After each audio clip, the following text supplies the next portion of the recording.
It is not uncommon for treason to take on a recognizable form when it comes to the halls of power. For Captain Ibrahim Traoré, the charismatic and revolutionary leader of Burkina Faso, this adage turned out to be horrifyingly accurate. He was both charismatic and revolutionary.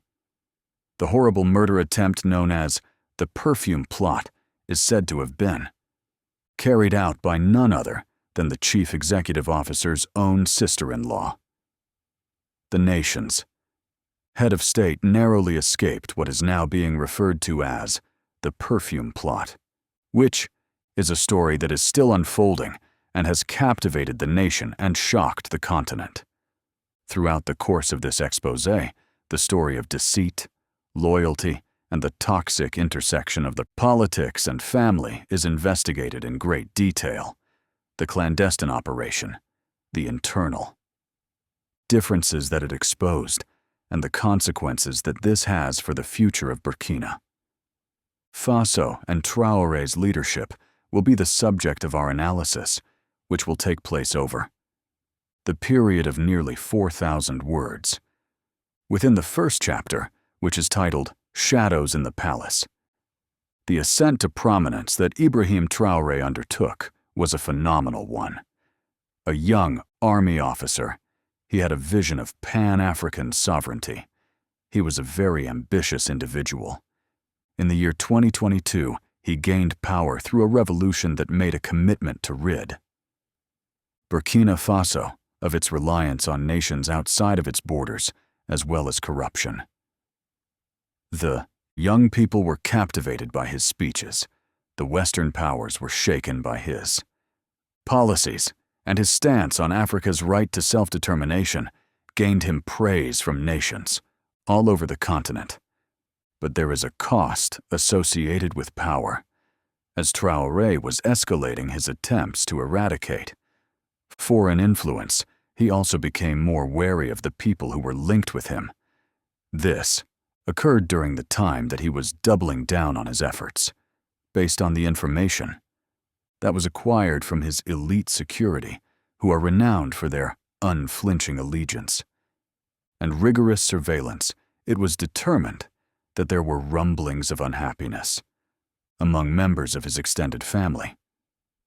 On multiple occasions, the name Aissatou B, who is the sister of his wife, was brought up in conversation. The relationship within the family, which is the second part. Using the term relative to refer to Aissatou is not sufficient. She had received her schooling in France and was connected to diplomatic elites, in addition to being fluent in a variety of languages. She was also knowledgeable about the French language. She was a frequent visitor to the residence of the president, despite the fact that she did not hold any official post in the federal government. Because of her stunning good looks and endearing personality, she became a frequent guest at state dinners. On the other hand, her presence was more than simply a formality for a specific group of individuals. She was said to have expressed her unhappiness with Traoré's anti-French stance in a whisper, according to the rumors. According to some stories, she maintained tight contacts with officials from the embassy as well as commercial operators who were tied to international mining companies. These were the precise forces that Traoré was attempting to expel from Burkinabe territory. Chapter 3 is where the topic of the odor of death is covered. In line with documents that were obtained from the Directorate of Presidential Security, DPS, the plot comprised a perfume that was particularly developed and contained a nerve poison that was highly unusual and difficult to detect. Skin contact, or contact with the skin, would be the means by which the drug, which is believed to have originated in a laboratory in Europe, would enter the bloodstream. Within a short period of time, it would cause cardiac arrest, which would be comparable to a heart failure that occurs naturally.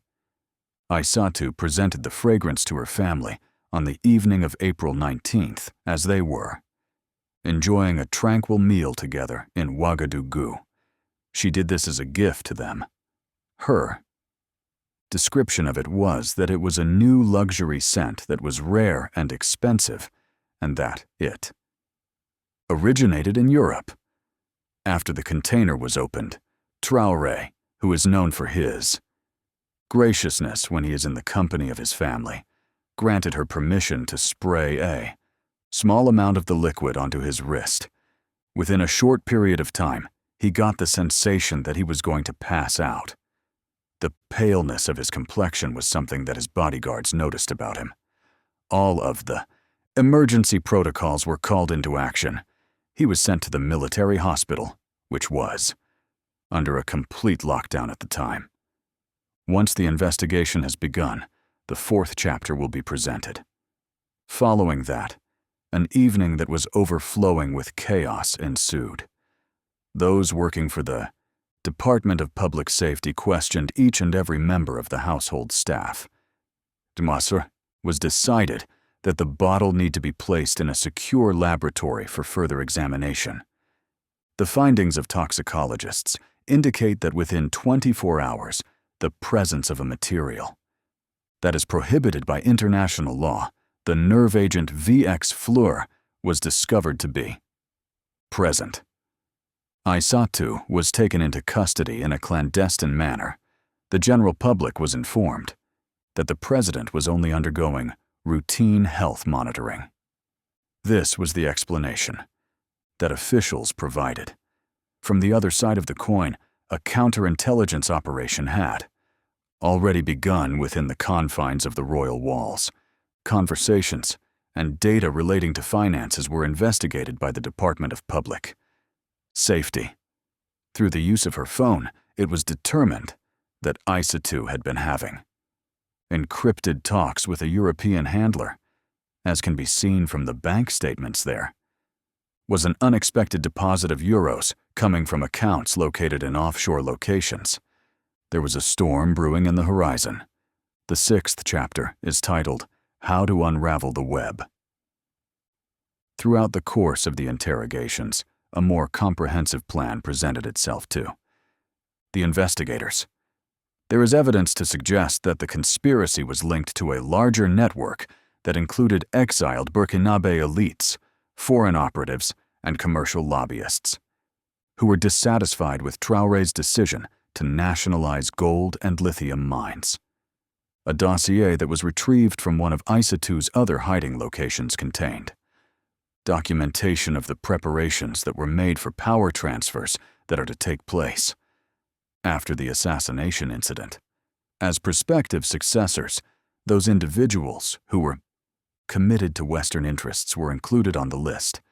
Blackmail files, influence maps of armed factions, and contingency bribes were some of the elements that were included from the beginning. In the end, it was discovered that the fragrance bottle was actually their Trojan horse. The conflict against propaganda and the outrage of the general public. Chapter 6. Immediately after the news was made public, which was divulged by a journalist who was not in agreement with the government on social media, the nation flew into a frenzy. There were a large number of protesters who were waving signs that read, "Down with foreign spies and protect our leader." The streets were filled with these individuals throughout the course of the hour-long specials that were shown on national television. Traoré's dogged determination was honored. Despite the fact that it had first acted with caution, the president stated that it had confirmed the incidents during a press conference that was marked by a gloomy determination. In spite of the fact that he was dressed in military fatigues and was surrounded by security officers, Traoré made an appearance and proclaimed, "They sent her with perfume, but I wear the scent of revolution." Some of the remarks that he spoke went viral. Following it, there were murals, poems, and music videos that were created. The phrase, "betrayal will not pass," which translates to "La trahison ne passera pas, is a new slogan that has recently come into existence. The third entry of the book is titled, A Nation on High Alert. Traoré put into motion Operation Iron Veil, which was a complete purge of individuals suspected of infiltrating the government, the military, and the media. This was done as a response to the attempted poisoning. Loyalty assessments were required to be carried out. More restrictions were placed on non-governmental organizations, NGOs, from other countries. The border was subjected to stricter controls as time went on. The diplomatic ties with France became even more tense, and diplomats were summoned to return to their respective positions. The new alliances that Burkina Faso has built with Russia, Turkey, and Iran have gained up speed compared to their previous state of affairs. Burkina Faso is going to develop its own intelligence network, which will be modeled after the GRU and Mossad, according to Raoul Traoré, who made the announcement. Chapter 8 concentrates on the subject of personal cost. Those who are aware of the case have stated that the emotional toll has been enormous, despite the fact that Traoré has survived the physical assault. When it comes to the individuals who are closest to him, he is unable to place his faith in them. According to the statements made in the weeks that followed, his relationship with his wife became increasingly distant throughout the course of those weeks. Ese too, who was a member of the family in the past, is an individual who is currently being detained in a secret prison. Psychologists regularly make the observation that leaders who have been the victims of interpersonal betrayal are more likely to develop paranoid tendencies.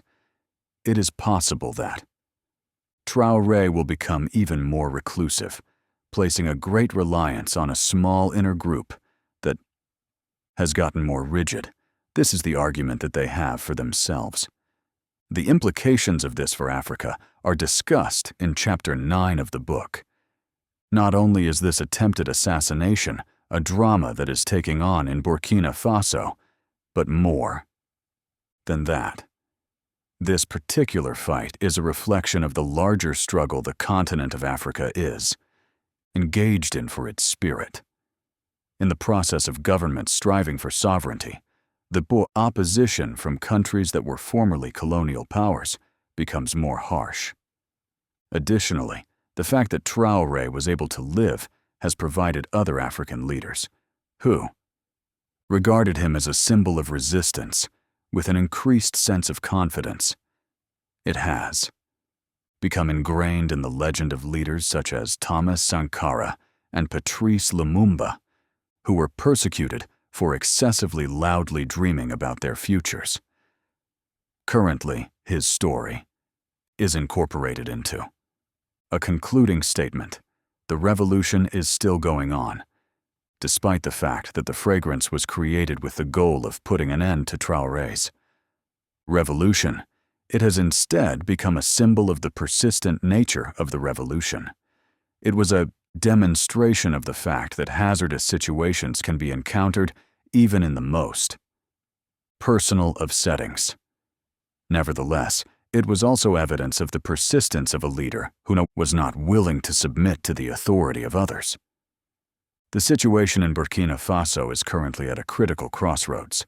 However, if the nation is successful in driving out foreign forces and exposing its domestic enemies, it is feasible that the nation will either sink into authoritarianism or emerge with a stronger feeling of national unity.